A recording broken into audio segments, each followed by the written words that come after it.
अस्सलाम वालेकुम नाज़रीन, मैं आपका होस्ट असबाब अली। आपको मालूम है कि पिछले सोमवार को मिज़ोरम और आसाम के बीच जो कुछ हुआ वो किसी से छुपा हुआ नहीं है।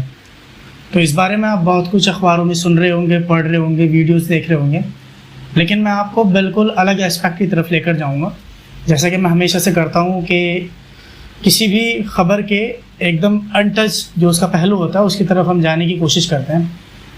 तो आज हम आपको बताएंगे कि इस पूरे प्रकरण में, जो कि दो राज्यों के बीच 150 साल से ज़्यादा पुरानी दुश्मनी पर बेस्ड है, जिसकी वजह 1875 और 1930 के बने हुए दो कानून हैं जो दोनों ब्रिटिश सरकार ने बनाए थे।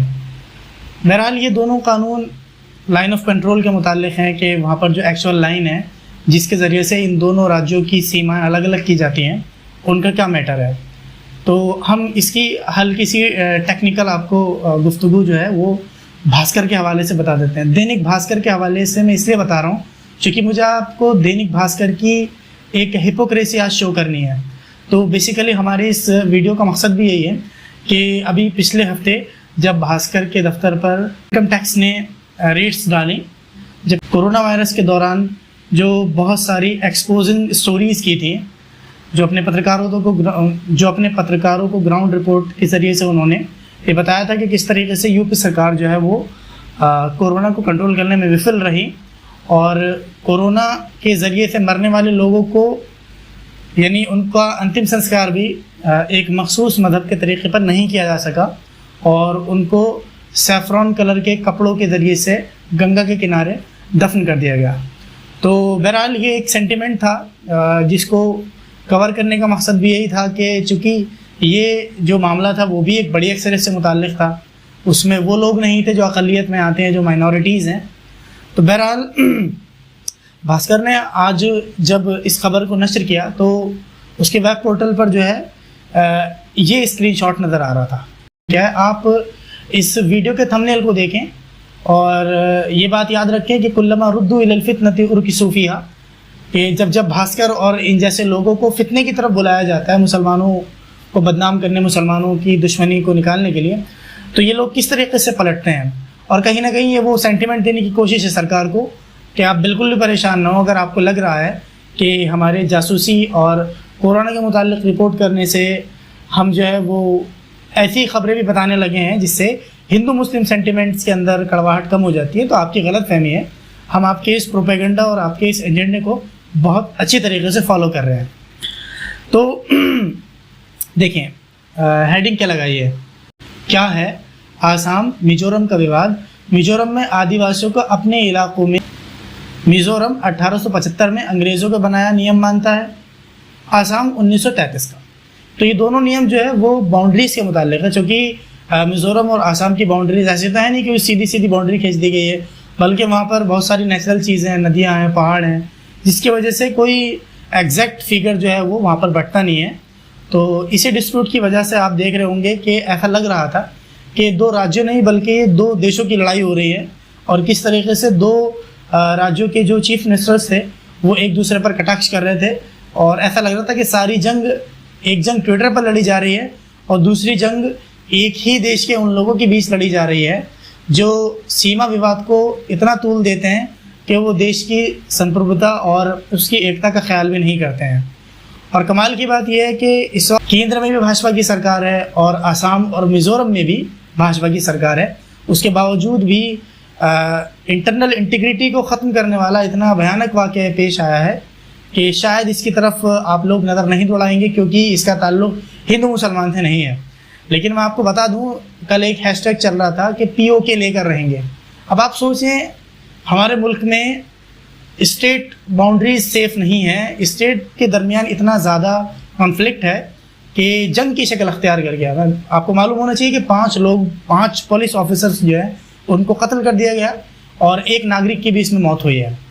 तो इस सिचुएशन में जबकि लोग आपको ये बात वाबर कराने की कोशिश कर रहे हैं कि हम POK लेकर रहेंगे, लेकिन मामला कितने ज़्यादा ख़राब हैं कि 2020 अक्टूबर में, यानी करीब 9 महीने पहले एक ऐसी हिंसा हो चुकी है जब आसाम की जनता ने पूरा का पूरा जो हाईवे है उसको ब्लॉक कर दिया था और मिज़ोरम पूरे देश से कट गया था।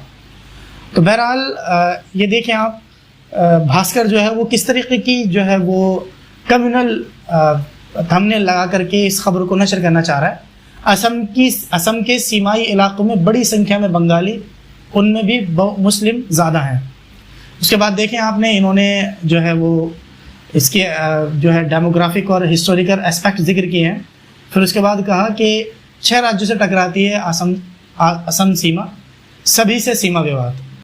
एक ही मुल्क के राज्यों के दरमियान इतना डिस्प्यूट है कि सीमा को लेकर हमेशा लड़ाई चलती रहती है। इसका मतलब ये साफ जाहिर होता है कि लोग देश से ज़्यादा रीजनल पॉलिटिक्स और रीजनल कल्चर और अपनी एथनिक जो उनकी आइडेंटिटी है उसको ज़्यादा फॉलो करते हैं, देश को फॉलो नहीं करते हैं। जबकि ये ढकोसलेबाजी की जाती है जब कश्मीर का मामला आता है कि कश्मीर हमारा अटूट अंग है। अगर वही कश्मीरी यूँ कहें कि भाई हमारी अलग आइडेंटिटी है तो वो अलगाववादी और आतंकवादी हो जाते हैं। लेकिन नॉर्थ ईस्ट में अगर लोग इस तरीके की बातें करें, और ये देखें आप, मेघालय, त्रिपुरा, मिज़ोरम, मणिपुर, नागालैंड, अरुणाचल, ये सारी की सारी असम की सीमाओं से लगे हुए प्रदेश हैं और हर एक का आसाम से अलग डिस्प्यूट है।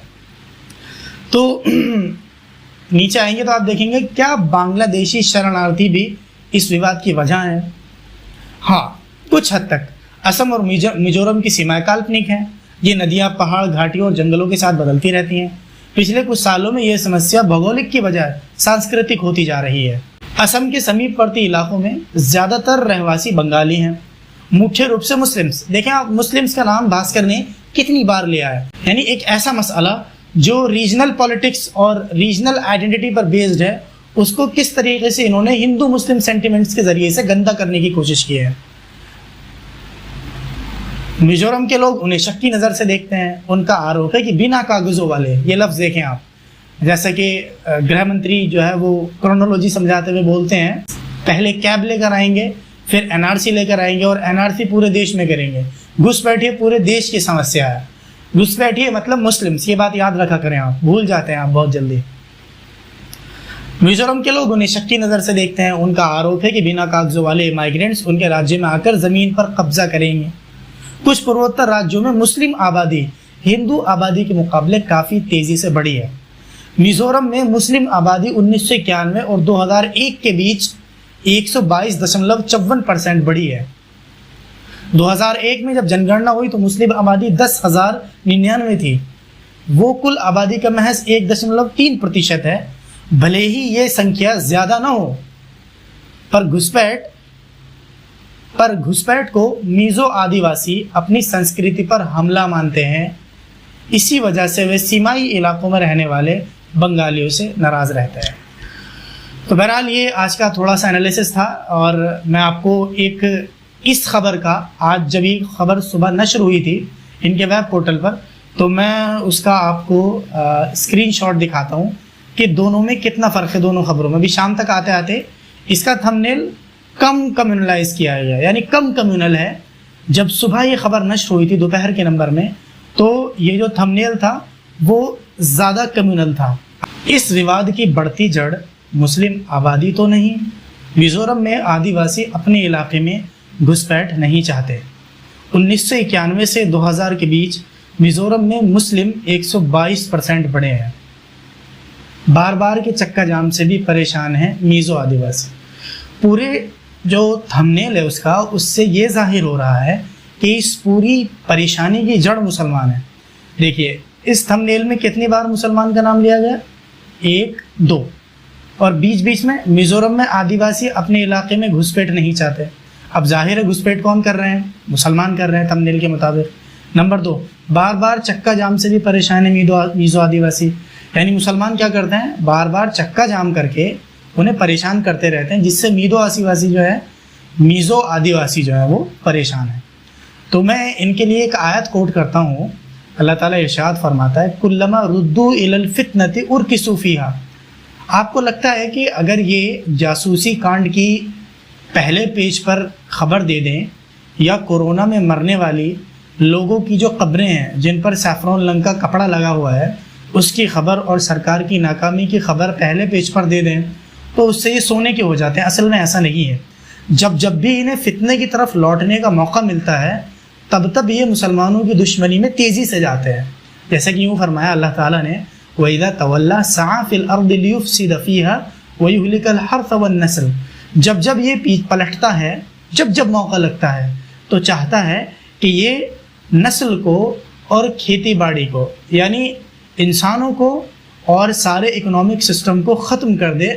तवल्ला फिल अर्दि लियुफ़सिद फ़ीहा व युहलिकल हर्थ वन नस्ल अल्लाहु ला युहिब्बुल फ़साद। अल्लाह ताला फ़साद को पसंद नहीं करता है। वइज़ा क़ीला लहु इत्तक़िल्लाह, जब इससे कहा जाता है कि भाई रेट्स पड़ गई हैं तेरे यहाँ इनकम टैक्स की, अल्लाह ताला से डर, तो अल्लाह से नहीं डरता। अख़ज़तहुल इज़्ज़तु बिल इस्म, इसको जो है तकब्बुर और इसकी ताकत जो है वो घेर लेती है। फ़हस्बुहु जहन्नम, इसके लिए जहन्नम काफ़ी है। वबीसल मिहाद, बहुत बुरा ठिकाना है। तो दर हकीकत ये ख़बर जो है मेरे ख़्याल से भास्कर को ये बात वाबर कराने के लिए काफ़ी है कि केंद्र सरकार और राज्य सरकार आप परेशान ना हो।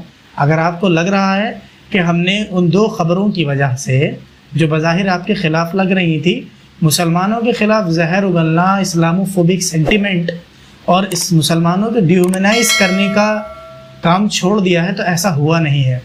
अगर आपको मेरी ये वीडियो पसंद आती है तो आप इसको लाइक करें, चैनल को सब्सक्राइब करें, शेयर करें, और अगर आप अपनी कोई राय देना चाहते हैं तो मुझे कमेंट बॉक्स में ज़रूर बताएं। वस्सलामु अलैकुम वरहमतुल्लाह वबरकातुहू।